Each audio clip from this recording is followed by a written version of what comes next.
ตอนทำการเข้าสู่การสัมภาษณ์ใน30นาทีหลังเราจากเรื่องจริงของพวกเขามื้อนี้แม่นคนเราจากเรื่องจริงแม่นคนที่เฮ็ดเวียกในแขนงของนักข่าวสื่อมวลชนเพราะว่าแม่นหยังใกล้จะครบรอบวันสื่อมวลชนและการพิมพ์จำหน่ายครบรอบ74ปีในปีนี้พวกเขาถือว่าโอกาสดีได้มีการเชิญเอาผู้ที่เฮ็ดเวียกในแขนงการที่ก็จะรับผิดชอบนักข่าวสื่อมวลชนนี่แหละในการที่จะมานำเสนอเกี่ยวกับเรื่องราวของเขาเจ้าเองในการปฏิบัติหน้าที่เวียกงานในการเป็นขัวต่อของแต่ละภาคส่วนเพราะว่าสื่อกลางสื่อมวลชนให้เกียรติอบรมพัฒนาการพวกเขาในวันนี้มีทั้งบรรณาธิการหนังสือพิมพ์วิ่งจันทร์ใหม่และก็คำน้อยที่เป็นนักข่าวเว้าแล้วก็เป็นตัวเต็งหนึ่งในเศรษฐกิจการค้าเจ้าสบายดีทั้งสองท่าน สบายดีสบายดี สบายดี สบายดีเอาขอเอิ้นซื้อลิ้นเนาะคำน้อยกับอาโจ้จังซี่อาจารย์สมรเด้อ ประมาณนี้พวกเขาจะล้มกันลักษณะเป็นแบบสบายๆเนื่องในโอกาสวันสื่อมวลชนของพวกเขาเองที่ได้เฮ็ดเวียกมาเห็นกันเนาะในการเฮ็ดเวียกปฏิบัติหน้าที่เวียกงานแต่บ่ตื่นเต้นติมื้อนี้ ตื่นเต้นหรอบ่นะ ตื่นเต้นมื้อนี้ความรู้สึกตื่นเต้นมาตอนนี้ ผมรู้สึกตื่น ป เต้ ก นหน่ ติ อย เคยสัมภาษณ์แต่ผู้อื่น แม่น วันนี้ถือผู้อื่นสัมภาษณ์ลองมันก็ตื่นเต้นนี่เนาะ เห็นบ่ สมหอ คล้าย ว่า ๆ เวลา คล้ายๆว่าถึกตัวเองบ่คำน้อย แม่นแล้ว เห็นว่าเพราะจะเป็นประมาณนี้ในการสนทนากัน ก็ยังให้คำน้อยแนะนำก่อนเนาะเพราะว่าทั้งวิทยุพวกเขาออกทั้งภาพทั้งเสียงซื้อนามสกุลและก็เฮ็ดเวียกอยู่ไสนักข่าวมาจากปีแล้วนะเอาจากคำน้อยก่อน เจ้าก็ขอสบายดีอีกครั้งหนึงเนาะข้าพเจ้าชื่อคำน้อยสุริวงศ์เป็นนักข่าวอยู่หนังสือพิมพ์เศรษฐกิจการค้า จ้ะเสียงนี้บริษัทต้องเป็นเสียงนี้เนาะอันบ่ แม่น ทางโจ้หน่อยหนึ เจ้าง นะ สบายดีอีกเทื่อนึงเนาะข้าพเจ้าสุริโยแสงงามจากหนังสือพิมพ์เวียงจันทน์ใหม่เนาะเมื่อกี้นี่จันทร์สมรเพิ่นว่าเป็นบรรณาธิการบ่ทันแม่น เด้อจ้ะเพราะว่าเป็นหัวหน้าหน่วยงานออนไลน์หนังสือพิมพ์ออนไลน์จ้ะ หมายความว่าในตำแหน่งงานของเขาเป็นบรรณาธิการข่าว เจ้าอาก็จะ แม่น ประ บ่ มาณนั้นจ้ะ ประมาณนั้นเพราะว่าอยู่ทางโทรภาพก็จะเอิ้นบรรณาธิการข่าวในการบรรณาธิการเฮ็ดเพียงข่าวหั่นแหละ เจ้า นะถือว่าพวกเขาเฮ็ดเวียกในสายข่าวนี่ต้องได้ถามกันคืนก่อนเท้าควมกันคืนก่อนจักปีแล้วที่พวกเขามาเพชรเป็นอาชีพนักข่าวนี่จากคำน้อยก่อน สำหรับข้าพเจ้าแม่นอยู่ในอาชีพนี้มา11 ปีกว่า 11ปีกว่า แม่นเริ่มเข้าเฮ็ดเวียกแต่เดือน7 ปี 2013นะตอนนี้ผู้ดี11 ปี 11 กว่า ปี หน่อยหนึง นะทั้ง ข้าพ สุ เจ้า ริโย ก็สิประมาณ17 ปีเนาะ 17 เพราะว่า ปี เริ่มตั้งแต่2007มา หลาย 17 ค ปี นก็สิบอกว่าพวกเขานี่กิ่งเกิกเรือในแขนงการนี้มาสมควร แม่น แล้วแต่ทำอิฐเฮาเรียนจบอีหยังมา แล้วเป็นหยังจึงมาเว้าแล้วสิหลงไหลบ่กับอาชีพของนักข่าวสื่อมวลชนนี่ สำหรับข้าพเจ้าแล้วข้าพเจ้าเรียนจบบัญชีการเงิน บ่แล้วคือมันแตกต่างกันเลยว่าเป็นหยังต้องมาเฮ็ดอาชีพนี้ก็คือข้าพเจ้าเรียนจบบัญชีการเงิน คือเวียกบัญชีเป็นเวียกที่ซีเรียสเนาะเป็นเวียกที่เครียดตลอดกับตัวเลขตัวผาแล้วมีคนแนะนำว่าโอเคลองไปสมัครเป็นนักข่าวบ่ก็เลยถามว่านักข่าวต้องเฮ็ดหยังแน่แล้วเพิ่นก็เว้าให้ฟังเป็นอาชีพที่น่าสนใจเลยข้าพเจ้าคิดว่า เพราะว่าข้าพเจ้าบ่มักที่เฮ็ดเวียกที่อยู่ห้องการ บ่อยากอยู่บนเก่า แม่น เออ บ่อยากเฮ็ดเวียกอยู่ห้องการตลอดเวลาบ่อยากเจอกับคนเก่าๆตลอดเวลาจังซี่นะบ่อยากเฮ็ดหน้าเวียกเดิม ซึ่งก็โอเคไปถึกกับความมักของตัวเองก็เลยลองไปสมัครเบิ่งซึ่งเพิ่นก็รับเศรษฐกิจการค้าเพิ่นก็ให้โอกาสรับเอาแต่เป็นพนักงาน ก็อีหลี อ้าวก็อีหลีจังได๋ มักอีหลี แบบเขียนข่าวทำอิฐเด้เป็นจังได๋รู้สึกว่าเขียนข่าวได้บ่ ทับอิดก็เขียนข่าวหั่น มันต้องได้ถามความจังซั่นเด้มัน ทับอิดหั่นเขียนข่าวหั่นก็บ่ได้เก่ง แต่การเริ่มจากเวียกงานด้านสังคมก่อนแขนงด้านสังคมก่อนแล้วเฮ็ดอยู่หั่นประมาณหลายเดือนเติบแล้วเพิ่นก็ย้ายมาให้เขียนกับข่าวจังซี่ เขียนข่าวมันบ่ แม่น อ่า แต่มันโชคดีจังหนึงก็คือว่าอันหัวหน้าเพิ่นก็ติวเข้มแน่หน่อยหนึง ก็เลยว่าเป็นใบหน่อยห มั นึ น ง ก็ไว้ให้เฮาซ้อมให้เฮา แม่น ฮู้จักเฮ็ดเวียกหลายขึ้นกว่าเก่า แม่น อ้าวอันนี้ว่าพักก่อนนิดนึงไปหาทั้งโจ้ขออนุญาตเอิ้นชื่อลินเพราะว่าโจ้ชื่อสุริโยเนาะ เจ้า ทั้งวิ่งจันทน์ใหม่โดยเฉพาะแม่นนี่แหละก้าวเข้ามาได้จังไดเกี่ยวกับเฮาเรียนจบด้านไหนมาจึงมาเป็นนักข่าวจังซี่ เจ้าข้าพเจ้าหันกะคนละสาขาคือจังคำน้อยแหละเนาะเพราะว่าข้าพเจ้าเรียนจบภาษาอังกฤษอยู่ดงโดกเบื้องต้นก็เคยได้ย้อนว่าเฮาได้เคยอ่านอยู่ในหน้าหนังสือพิมพ์เนาะเพราะว่าในระยะที่เรียนหันเพิ่นจะให้ไปแปล แปลเป็นข่าวแปลหยังซี่น่ะเนาะแล้วบัดนี้เฮาก็เคยสนใจแล้วเฮามาสมัครอยู่เป็นวาเลนเทียเป็นอาสาสมัครแต่มันเต็มเนาะตอนนั้น เสียดายเฮาก็บ่ได้เป็นนักข่าวตั้งแต่ตอนนั้นแล้วก็มาเฮ็ดเวียกนำเอกชนมาก็จนมาฮอดปี 2007พี่แหละเนาะท้ายๆปี 2007ก็มาสมัครเวียงจันทน์ใหม่หลังจากนั้นที่ว่าเข้ามาใหม่ๆเฮาก็เนื่องจากว่าเฮาเฮ็ดเวียกคนละสาขากับเฮาเรียนมาเนาะเฮาก็ต้องได้มีการปรับปรุงอีหยังหลายอันสินะเว้าเรื่องการเฮาเคยเรียนภาษาอังกฤษมาแล้วมาเฮ็ดเวียกภาษาลาวเนาะเรื่องไวยากรณ์เนาะถ้าเฮาเรียนมาตั้งแต่น้อยจนฮอดม.ปลายหั่นน่ะเนาะไวยากรณ์เฮาก็สิคนละแนวที่ว่าเฮาแล้วก็คนละแนวที่ว่าเฮาใช้อยู่ในบทข่าวหั่นนะมันก็สิมีความแตกต่างศัพท์ของข่าวกับศัพท์ภาษาทั่วไปมันก็บ่คือกันอยู่แล้วแต่เฮาสิจังได๋ให้มันเข้าใจกันแม่นบ่แม่นภาษาเว้ากับภาษาเขียนก็แตกต่างกันสิหั่นน่ะเนาะมันก็เลยว่าเอ้าเฮาต้องได้มาเฮ็ดตัวนี้แล้วก็หลังจากนั้นเพิ่นก็ได้มีการฝึกอบรมกับทางแผนกแถลงข่าวหั่นเนาะเพิ่นก็ได้จัดฝึกอบรมให้กับนักข่าวหั่นแล้วก็มาฮอดปัจจุบันก็รู้สึกว่าอาชีพนี้ก็เบื้องต้นเฮายังบ่ได้ฮู้เลิกถึงฮอดขั้นนี้เนาะแต่ว่ามาฮอดปัจจุบันเฮาก็รู้สึกว่าอาชีพนี้ถึงว่ารายรับรายหยังมันก็สิบ่สูงคือบ่อนอื่นเนาะแต่ว่าเรื่องมากทางในอาชีพนี้เฮาก็ยอมจนมาฮอดปัจจุบันนี่นะจ๊ะ17ปีจ้ะ17ปีแล้วจ้ะเฮาต้องแล้วก็ยังสิสืบต่อเฮาต้องท้าวกันคืนก่อนเนาะก่อนที่จะมาเป็น17ปี11ปีจังซี่นะเขียนข่าวอย่างยากที่สุด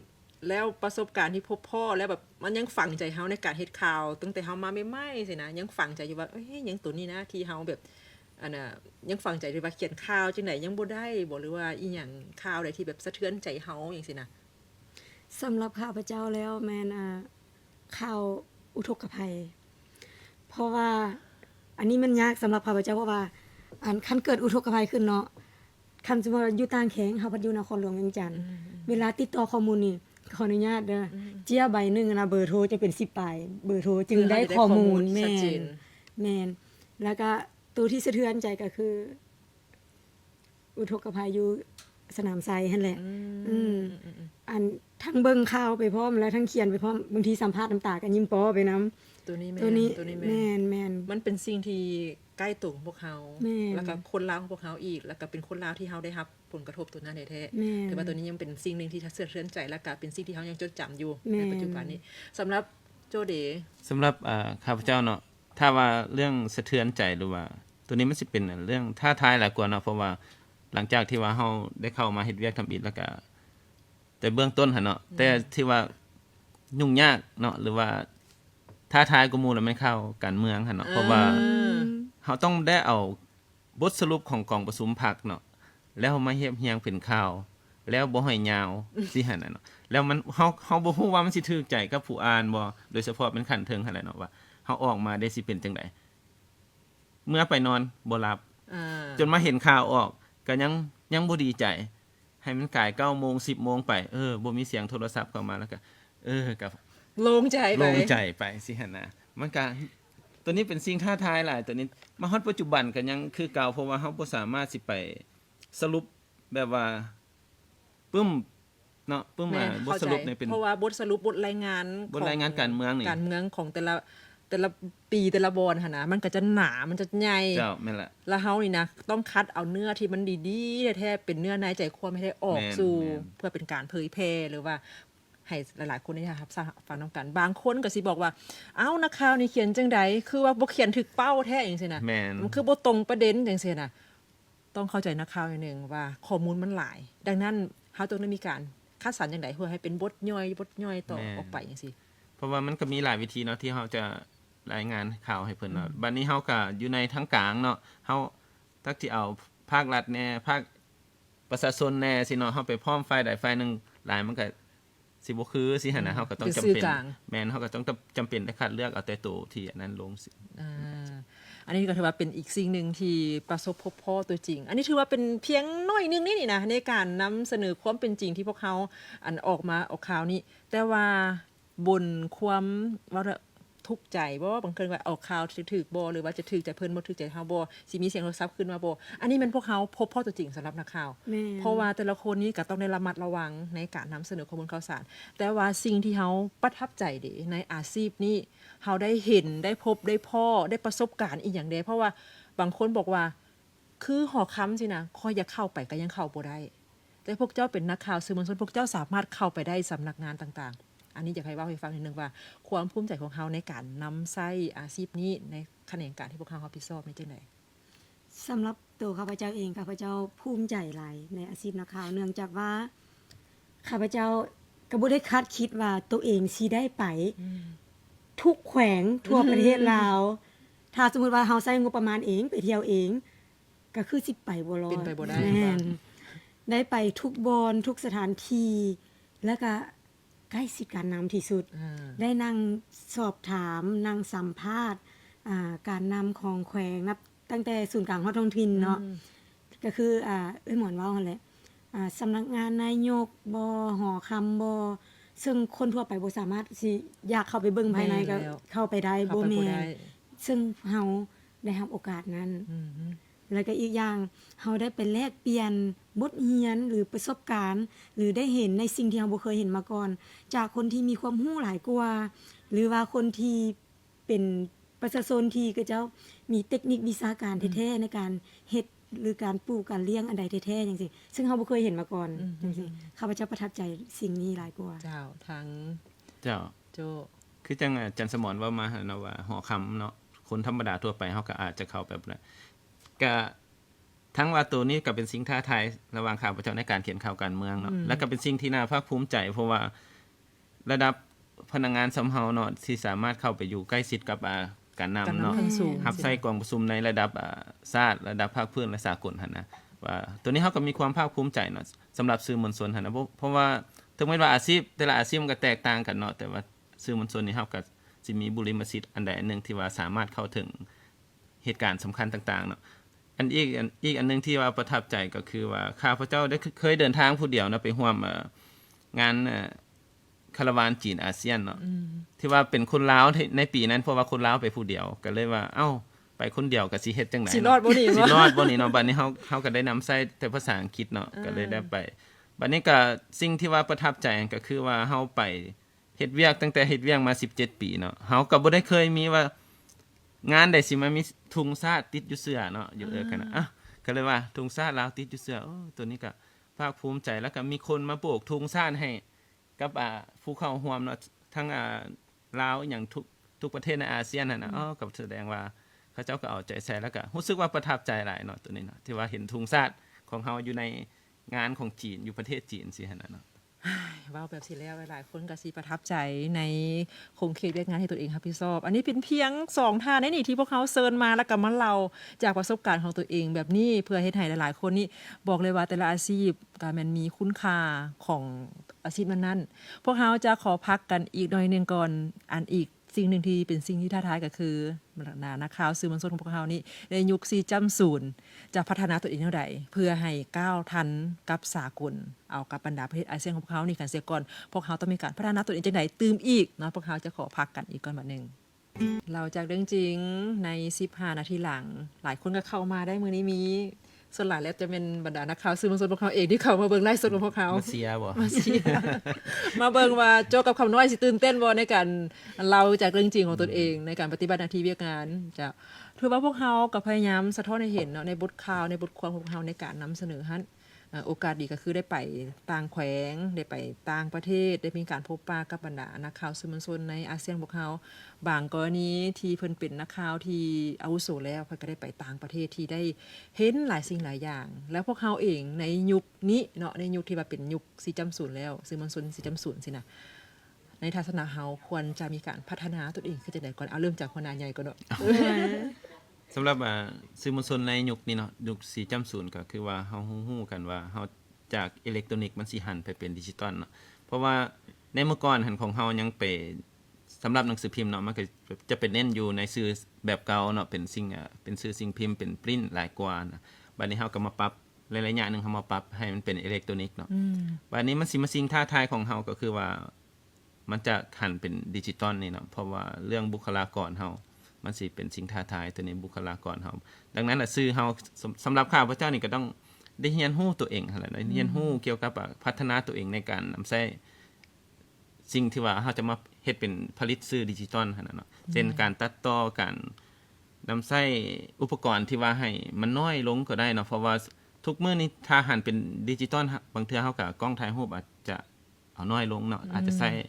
สมาร์ทโฟนอีหยังเฮ็ดก็ได้สิหั่นน่ะเนาะอีกอย่างนึงก็สิ่งท้าทายก็คือจังเฮาเคยล้มกันหั่นแหละเนาะก็เรื่องภาษาเนาะเพราะว่าในการนำใช้แอปบางแอปหั่นนะที่ว่า AI หั่นน่ะเนาะที่ว่าเฮาเคยฝึกอบรมมาสัมมนาเนาะสัมมนาอาทิตย์แล้วนี่ที่ว่าใช้ AI หั่นเพราะว่ามันส่วนหลายก็ยังเป็นภาษาอังกฤษอยู่แต่ก็ยังมีบางท่านเพิ่นก็ยังว่าจังหน่อยก็ภาษาลาวได้แล้วนั่นก็ดีใจเนาะเพราะว่าบ่ซั่นมันก็สิเป็นสิ่งท้าทายให้เฮาต่อเพราะว่าการสรุปจากเอกสารเป็นภาษาอังกฤษมันสรุปมาให้เป็นภาษาอังกฤษคือเก่าแต่ว่าเป็นข่าวสิหั่นน่ะเนาะเฮาต้องได้แปลจากข่าวตัวนี้มาเป็นข่าวลาวอีกสิหั่นน่ะเนาะมันก็สิเป็นหลายขั้นตอนมันจะเฮ็ดให้สื่อเฮาหั่นรายงานอาจจะช้าแน่เพราะว่าจากภาษาอังกฤษมาเป็นภาษาลาวเท่านั้นเนาะอาจจะบ่ทันตามเหตุการณ์ที่ว่าเฮาต้องการหลายสิอนาคตอาจจะมีการอนาคตอาจจะซัพพอร์ตภาษาลาวตื้มอีกในการให้มันกลมจริงแต่ว่าสิ่งที่พวกเราเห็นก็คือที่ผ่านมาพวกเราใช้ Google ในการแปลบางเทื่อก็แปลคำต่อคำเลยมันก็เฮ็ดให้บ่มีเนื้อในบ่มีลักษณะนิ่มนวลคือการนำใช้ภาษาลาวอันนี้ถือว่าต้องได้มีการปรับสุดท้ายมาก็ยังเป็นคอร์ดของคนเฮาคือเก่าแม่นคือจังตัวอันนี้ก็อยากเว้าตัวว่าเฮาใช้ Google หรือว่ามีโปรแกรมอื่นที่ว่าแปลภาษาลาวเฮานำเพราะว่ามันก็ยังเป็นปัญหาเนื่องจากว่าถ้าว่าเฮาอุปสรรคของเฮานี่ถ้าว่าเฮาบ่ได้ภาษาอังกฤษแท้ๆหั่นน่ะเนาะหรือว่าได้เล็กน้อยอีหยังก็อย่าเฮาบ่ฮู้ความหมายตัวนั้นน่ะเฮาไปแปลแล้วมันก็เฮาสิบ่ฮู้ได้ว่ามันถูกบ่ถูกสิหั่นน่ะอย่างเก่งเฮาก็ต้องรู้พื้นฐานด้านภาษาอังกฤษอาจจะเป็น 40% บ่หรือว่า 50% ที่ว่าเฮาสามารถรู้ความหมายของศัพท์คำนั้นน่ะให้มันว่ามันสิถูกกับภาษาลาวจังได๋บางเทื่อสมมุติว่าintegration เนาะมันอันอยู่ในนั้นไปเชื่อมต่อถ้าอยู่ในอันแพทย์เพิ่นว่าเสื่อมสารเห็นบ่เฮาล่ะมันล่ะศัพท์แพทย์ศัพท์วิชาการนั่นน่ะมันล่ะเป็นสิ่งท้าทายให้กับสื่อเฮาแล้วโยนมาทั้งคำน้อยภาษาอังกฤษแห่งเป็นคนหนุ่มน้อยต้องได้มีการพัฒนาตัวเองจังได๋ตึมอีกสำหรับข้าพเจ้าก็เห็นดีกับไอ้โจที่เพิ่นได้กล่าวมาก็คือสื่อมวลชนเฮาณตอนนี้ก็คือเอาว่าเฉพาะตัวเองซะเนาะคิดว่าควรพัฒนาหลายด้านบ่ว่าแต่การนำใช้เทคโนโลยีที่ทันสมัยก็คือในยุคนี้ยุคดิจิตอลเนาะทุกอย่างก็ยังบ่ทันได้เก่งเทื่อยังบ่ได้เป็นซ้ำบางอย่างแล้วก็การนำใช้อุปกรณ์ที่ทันสมัยก็ยังบ่ทันได้ฮู้สิ่งสำคัญก็คือดังไอ้โจเว้าภาษาต่างประเทศสำคัญอันนี้ต้องพัฒนาตัวเองแล้วก็ฝึกฝนตัวเองนอกจากภาษาอังกฤษแล้วก็คือดังที่เฮาฮู้เนาะตอนนี้ก็ภาษาจีนก็สำคัญแน่นอนว่าต้องพัฒนาตัวเองไปเรื่อยๆบ่ท้อแต่ว่าการนำใช้หรืออะไรก็แล้วแต่จังซี่นะต้องพัฒนาตัวเองทุกๆด้านการเขียนข่าวก็เช่นกันซึ่งข้าพเจ้าก็ยังไปฝึกต้องได้ฝึกตลอดแม่นตลอดถือว่าพวกเราก็ต้องได้เข้าใจนำกันเกี่ยวกับการนำใช้ภาษาต่างประเทศโดยเฉพาะภาษาอังกฤษนี่แหละถือว่ามันเป็นกอบกันบังพวกเขาในการไปเอาข้อมูลข่าวสารหรือบางเทื่อก็เจ้าก็ยังมีว่ากันว่าโอ้เวลาไปทำให้แล้วเป็นอย่างคนลาวคือมักมิดแท้ย้อนว่าเฮามีกำแพงกั้นตัวเองก็คือเฮาบ่ได้ภาษาอังกฤษที่เป็นภาษาสื่อกลางข้าพเจ้าว่าอยู่นี่ก็เป็นภาษาข้าพเจ้าเก่งในกับภาษาอังกฤษแต่ก็พยายามในการเรียนรู้เธอเล็กเธอน้อยในการที่จะพัฒนาตนเองแล้วสิ่งใดที่พวกเขายังอยากจะเฮ็ดอีกในอนาคตโดยเฉพาะในแขนงของสื่อมวลชนพวกเขานี่ยังข่าวใดที่พวกเขาคิดว่าอยากจะเฮ็ดแล้วก็อยากจะบุกทะลุให้มันได้เพราะว่าแน่นอนมันก็สิมีหลายข่าวที่มันเข้ามาหาพวกเขาแต่ว่ายังข่าวใดยังคงค้างในใจเฮาที่เฮายังบ่สามารถเฮ็ดได้เถือปัจจุบันนี้เริ่มจากคำน้อยกันเนาะข้าพเจ้าซุ่มกันเนาะโยนให้กันเลยสำหรับข้าพเจ้าแล้วข่าวที่ยังเฮ็ดบ่ได้ก็เกือบว่าจะบ่มีแต่สิ่งที่ข้าพเจ้าคิดว่ายังอยากเฮ็ดก็คือการเป็นโฆษกวิทยุการเป็นโฆษกวิทยุแม่นแล้วเพราะคำน้อยเป็นโฆษกโทรภาพแล้วอันว่าแล้วก็ตอนนี้ในระยะผ่านมาเนาะก็ได้ไปเรียนเป็นพิธีกรเป็นโฆษกอยู่โทรภาพแห่งชาติณตอนนี้ก็ยังบ่ทันเป็น ดีแล้วก็ยังบ่ทันได้เก่งก็อยากเรียนรู้อยากเฮ็ดหลายๆอย่างไปเบิ่งว่าสิเป็นแนวใด หมายความว่าอยากทดสอบตนเอง แม่น ว่าความสามารถเฮาจะถึงจุดนั้นบ่ในการพัฒนาตนเอง แต่ว่าก็เห็นได้ออกทางโทรภาพก็ถือว่าเรียนไหลในการนำเสนอข้อมูลข่าวสารเนาะแต่ว่าโฆษกวิทยุนี่สนใจแล้วก็จะหน่อยสิประกาศ รับเอาโฆษกตื้มอีกทางในการเล่าจากเรื่องจริงทางโจ้เดเป็นจังได๋ สำหรับตัวใดที่ว่าเฮ็ดบ่ได้บ่หรือว่านั้นก็เพราะว่านักข่าวเฮาส่วนหลายก็ได้เฮ็ดมาเบิดทุกอันนะแต่ว่ามันก็จะมีอันขีดจำกัดระหว่างการเข้าถึงข้อมูลหั่นเนาะมันจะเฮ็ดให้บางข่าวเฮาบ่สามารถรายงานได้เนาะสมมุติว่าข่าวเรื่องอาชญากรรมจังซี่เนาะมันเป็นเรื่องละเอียดอ่อนที่ว่าทางเจ้าหน้าที่เกี่ยวข้องเพิ่นก็ยัง ให้ข้อมูล คุ้ม น้ำ ค ห ร ลั อง ง กัน นั้น เด้ อยู่ อ อาจจะ เออ เลื่อนๆไปทิศหนึง2ทิศสิหั่นน่ะเนาะ จ้ะ แล้วอีกอันหนึงก็คือว่าอันสิ่งที่จะเฮ็ดหั่นแม่นข้าพเจ้าหั่นอยากเฮ็ดข่าวเกี่ยวกับวิถีชีวิตของชุมชนของชนบทเนาะเพราะว่าอยากไปสัมผัสตัวจริงว่าเขาเจ้ามีการเป็นอยู่เป็นแนวใดสิหั่นน่ะเนาะเพราะว่าเฮาก็สำหรับเฮาเกิดอยู่ใกล้เทศบาลแขวงเนาะมันก็เป็นเรื่องโชคดีของเฮาอันนึงเนาะแต่ว่าเฮาอยากเบิ่งอีกฝ่ายหนึงเด้เขาเจ้ามีการดำรงชีวิตเป็นจังไดเด็กน้อยเด้สิหั่นน่ะเนาะเฮาอยากเบิ่งตัวนั้นหลายกว่านี่นะเรื่องในเมืองเฮาอาจจะฮู้แล้วเฮาจะสามารถบริโภคข้อมูลข่าวสารผ่านโซเชียลมีเดีย หมายความว่าเดี๋ยวนี้อยากหันลงท้องถิ่น อยากไปท้องถิ่น เพราะว่าอยากไปสัมภาษณ์ว่าเขาเจ้าสิมีการพัฒนาจังได๋เนาะการศึกษาได้สิหั่นน่ะเนาะเว้าเรื่องบทบาทหญิงชายเนาะเด็กน้อยหญิงเด็กน้อยชายได้เป็นจังได๋สิหั่นน่ะก็อยากไปสนใจตัวนั้นหลายกว่านะ พวกเขาจะค่อนข้างจะไปทางแบบที่ว่าไปตับเห็นการเหตุการณ์ต่างๆที่พวกเขาได้ไปคือองค์การนี้เสื้อเอานักข่าวไป แต่พวกเขายังบ่ได้มีลักษณะว่าไปเจาะลึกในคอลัมน์นั้นๆแท้ๆวิถีชีวิตของคนลาวอยู่อันนั้นทางไกลโซกลีกเจ้าใช้ชีวิตคือจังไดแด อาจจะไปติดพันนำเขาเจ้าเลยสิหั่นน่ะตัวนั้นอาจ ต้องได้ลงอยก พื้ เป็น นฐาน ตัวนั้นหลายกว่าสิ ต้องเรียนพื้นฐานแบบนี้เนาะ อันนี้ก็ถือว่าเป็นอีกสิ่งหนึ่งที่พวกเขาสะท้อนให้เห็นเกี่ยวกับนักข่าวสื่อมวลชนในยุค4.0ที่จะต้องมีการพัฒนาและก็ประสบการณ์ต่างๆหั่นอยากขอเป็นคำถามสุดท้ายก็คือเฮาเป็นนักข่าวอยู่ก็จริง แต่ว่าเฮาก็ต้องได้มีคนในเป็นแบบอย่างของเฮาหรือว่าภาษาอังกฤษไอดอลหั่นแหละเนาะว่านักข่าวอาจจะเป็นนักข่าวต่างประเทศก็ได้หรือเป็นนักข่าวลาวก็ได้ที่เฮาคิดว่าแบบแผนของการผลิตเรื่องของผู้นี้ถูกใจเฮาจังซี่มีบ่ในคนในดวงใจเฮานี่ สำหรับข้าพเจ้าแล้วเอาภายในก่อนเนาะก็คือเอื้อยเลย โอ้บ่ได้เตรียมกันมาได้ในมื้อนี้ คือเอื้อยหมอนเอื้อยพังงาซึ่งน้องก็คือเห็นแหละว่าพวกน้องจะเบิ่งข่าวว่าพวกเอื้อยอ่านข่าวทุกๆเช้าแล้วก็เห็นรายการพวกเอื้อยน้องก็มักแล้วก็ส่วนมาต่างประเทศก็มักหลายท่านเนาะแม่น ต่างประเทศนี่พวกเขาก็ต้องได้เบิ่งกันอยู่แล้วเพื่อถอดถอนบทเรียนของเขา แม่น มื้อนี้มาพบกับอันFC ตัวจริงแล้วนี่ FC มาพบ FC ตัวจริง สำหรับโจ้เป็นจังได๋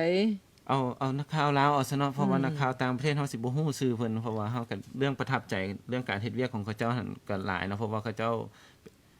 เรื่องการเอาใจใส่ในการเฮ็ดเวียกเขาเจ้ามันหลายกว่าเฮาหั่นน่ะเรื่องประทับใจแม่นของเขาเจ้าหั่นเนาะแต่ว่าถ้าอยู่ในบ้านเฮาเนาะเฮาก็ถ้าว่าเป็นเอาเป็นองค์กรเนาะซะเนาะเฮาก็บ่บอกชื่อคนก็ได้ดอกจังได๋ก็เพิ่นก็สิตื่นเฮานะ บอกก็สามารถเว้าได้เพราะว่าจังได๋เฮาก็ได้บอกความในใจของเฮา แม่นจังเลยก็บอกความ เพราะว่าสำหรับข้าพเจ้าหั่นเพราะว่าก็มีพี่น้องที่ว่าเป็นนักข่าวก็เลยเนาะจันทร์สมรก็อาจจะฮู้เนาะเพราะว่าไอ้ดาวเฮืองแสงงามหั่นเนาะ โอ้ ที่ว่าเพิ่น แม่น ได้ ผู้กล้องเอกของโทรภาพ บำนญแล้วเนาะเพราะว่าเฮาก็เป็นเด็กน้อยอยู่ตอนนั้นก็ก็รู้สึกว่ามักในวิธีการเฮ็ดเวียกของเพิ่นสิหั่นน่ะก็เลยว่า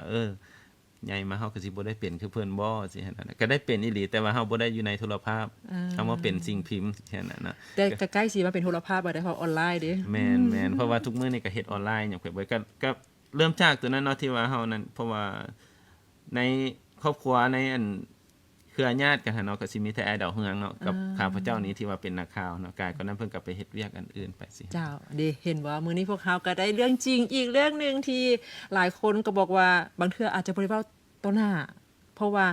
ยังมีความเขินอายกันอยู่แต่ว่ามื้อนี้โอกาสดีในวันสื่อมวลชนพวกเขานี่ก็ถือว่าได้มีการเล่าอันนี้แหละรายการพวกเขานี่ถือว่าเป็นเวทีอีกเวทีนึงเพื่อเป็นการเล่าจากเรื่องจริงประสบการณ์ที่พวกเขาประสบพบพ่อมาแน่นอนแหละล้มกันจังซี่อาจยังมีหลายกว่านี้ที่พวกเขาประทับใจแต่เนื่องมาจากว่าเวลาก็ใกล้จะหมดแล้วก็ต้องขอบใจ2ท่านในหลายที่สละเวลาพวกเขามีขนมลาวจากทางบริษัทมอบให้เป็นของที่ระลึกทางรายการพวกเขานะ กับทางน้ำดื่ม ขนมลาวแท้บ่ ลาวแท้ตัวนี้ลาวแท้ๆเลย แล้วก็ทางน้ำดื่มกับหัวเสือของบริษัทเปียลาวที่เพิ่นให้การสนับสนุนรายการพวกเขาคันบ่มีบรรดาผลิตภัณฑ์โดยเฉพาะแม่นผู้สนับสนุนทางรายการพวกเขานี่ก็บ่สามารถมีรายการนี้ขึ้นมาได้ที่พวกเขาได้มีการเซิร์ชเอาแต่ละคนนี่มาเว้ามาว่าในแต่ละแขนงการที่ตัวเองรับผิดชอบอีกครั้งหนึงก็ขอบใจหลายขอให้มีความสุขกับวันซื้อวันโซนและก็วันต่อๆไปเนาะ สิ้นกัน จะทางวันนี้เป็นการนำเสนอและการเล่าจากเรื่องจริงอาทิตย์หน้าพวกเขายังจะมีการสัมภาษณ์ท่านใดตื่มอีกคะแนนการใดหรือว่าท่านใดที่เกี่ยวกับพวกเขาอยากสัมภาษณ์ไปอีกก็มีคอมเมนต์ใต้เพจมาได้พวกเขาจะพยายามติดต่อไปหากระจาเพื่อสัมภาษณ์ในรายการเราจากเรื่องจริงลากันไปก่อนพบกันใหม่มื้อหน้าสบายดี